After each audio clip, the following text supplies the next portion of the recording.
ایسی گھریلو لڑکی کو دیکھا ہے جسے شادی کے بعد بھی غیر یقینی زندگی گزارنی پڑی۔ میاں والی کے علاقے قمر مشانی کی رہائشی رقیہ اپنی 4 بہنوں میں دوسرے نمبر پہ تھی، جبکہ اس کا ایک ہی بھائی تھا جس کا ذہنی توازن بدقسمتی سے درست نہیں تھا۔ رقیہ کا باپ ایک غریب محنت کش انسان تھا اور اسے اپنی بیٹیوں کی شادی کی فکر لگی رہتی تھی۔ رقیہ نے جس ماحول میں آنکھ کھولی تھی وہ بالکل دیہاتی ماحول تھا، چاروں طرف کھیت کھلیان اور مال مویشی۔ رقیہ اور اس کی بہنیں تعلیم سے محروم رہ گئی تھیں۔ اس کی وجہ یہ تھی کہ رقیہ کا باپ جو محنت مزدوری کر کے لاتا تھا وہ اتنا کم تھا کہ اس میں بچوں کی پڑھائی نہیں ہو سکتی تھی۔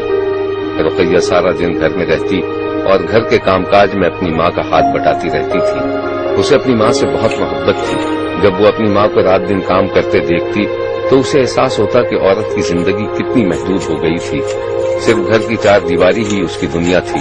رقیہ کا بھی جی چاہتا تھا کہ وہ مردوں کی طرح گھر سے نکل کر کام پر جائے، باپ کا ہاتھ بٹائے، لیکن گاؤں کے سخت ماحول کی وجہ سے وہ گھر سے باہر قدم نکالنے کا سوچ بھی نہیں سکتی تھی۔ اسے مردوں کی زندگی پر رشک آتا تھا جو آزادی سے اپنی زندگی گزارتے ہیں اور جب جی چاہتا ہے اپنی مرضی سے کہیں بھی آ جا سکتے ہیں۔ کبھی کبھی اس کے دل میں خیال آتا تھا کہ اگر وہ لڑکی کے بجائے لڑکا ہوتی تو آج اپنے ماں باپ کا سہارا بنی ہوئی ہوتی۔ رقیہ کی ماں کا انتقال ہو گیا تو اس کے باپ نے اس کی ایک جگہ شادی کر دی جہاں وہ خوش و خرم زندگی گزارنے لگی۔ رقیہ کے باپ نے قمر مشانی کے رہائشی ایک نوجوان سے اپنی بیٹی کی شادی کر دی۔ رقیہ کی شادی کے لیے اس کی ماں نے جو جہیز تیار کیا تھا وہ بہت ہی معمولی نوعیت کا تھا، مگر رقیہ ہنسی خوشی اپنے سسرال چلی گئی۔ رقیہ کا شوہر بھی ایک محنت کش انسان تھا اور اسے اپنی بیوی سے محبت تھی۔ رقیہ اور اس کے شوہر کے درمیان ہم آہنگی تو تھی، لیکن شادی کو 1.5 سال گزر جانے کے باوجود رقیہ کے ہاں کوئی اولاد نہیں ہو سکی تھی اور رقیہ کا شوہر اولاد نہ ہونے کا سبب اپنی بیوی کو سمجھتا تھا۔ ادھر اولاد نہ ہونے کی وجہ سے رقیہ بھی پریشان رہنے لگی تھی۔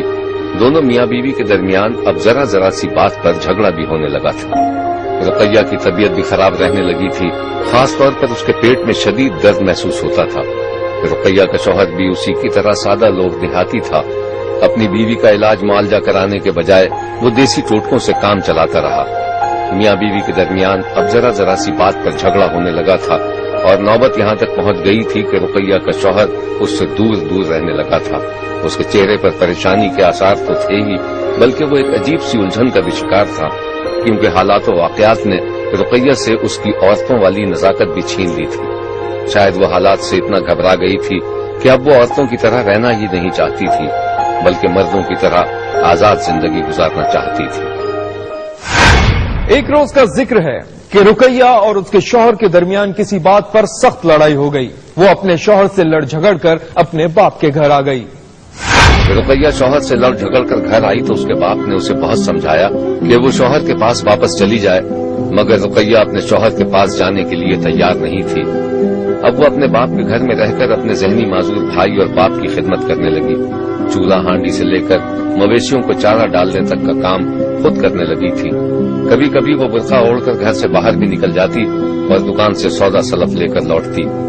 حیرت ناک طور پر رقیہ کے گھر آنے پر اس کے شوہر نے کوئی احتجاج نہیں کیا تھا، بلکہ ایسا لگ رہا تھا کہ جیسے وہ اس کے جانے پر بہت خوش ہو، گویا کوئی بلا اس کے سر سے ٹل گئی ہو۔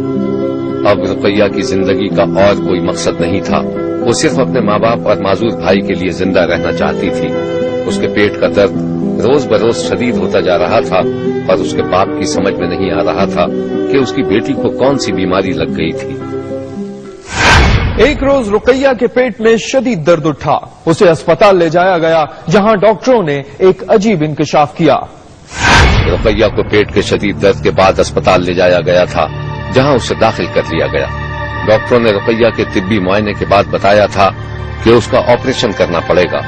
آپریشن کا نام سن کر اس کے باپ نے انکار کر دیا، لیکن دوسرے ہی لمحے جب ڈاکٹر نے یہ انکشاف کیا کہ رقیہ لڑکی سے لڑکے میں تبدیل ہو رہی ہے تو بوڑھے دیہاتی کی سمجھ میں کچھ نہ آیا۔ ڈاکٹر نے رقیہ کے باپ کو بتایا کہ رقیہ میں زنانہ خصوصیات کے مقابلے میں مردانہ خصوصیات کہیں زیادہ تھی۔ ڈاکٹروں نے یہ بھی بتایا کہ رقیہ آپریشن کے بعد مکمل مرد بن جائے گی۔ رقیہ کا باپ اس عجیب و غریب انکشاف پر حیرت کی تصویر بن کر رہ گیا۔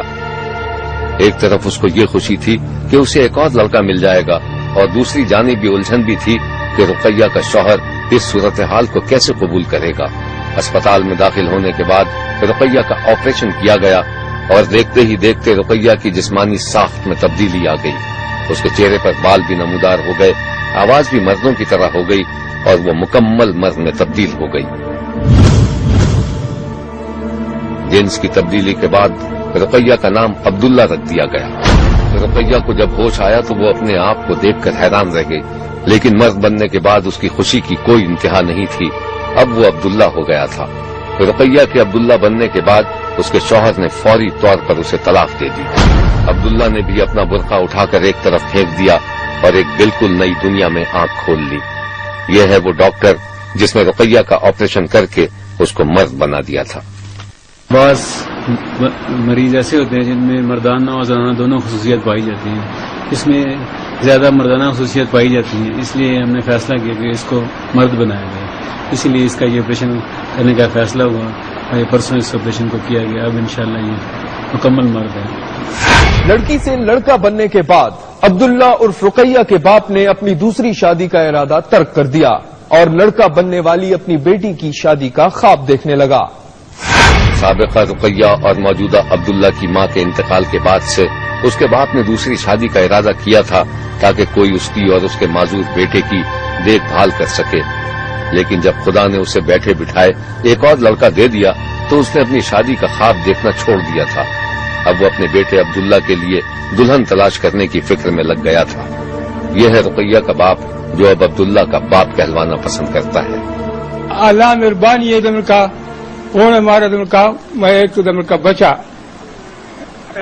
مل گیا۔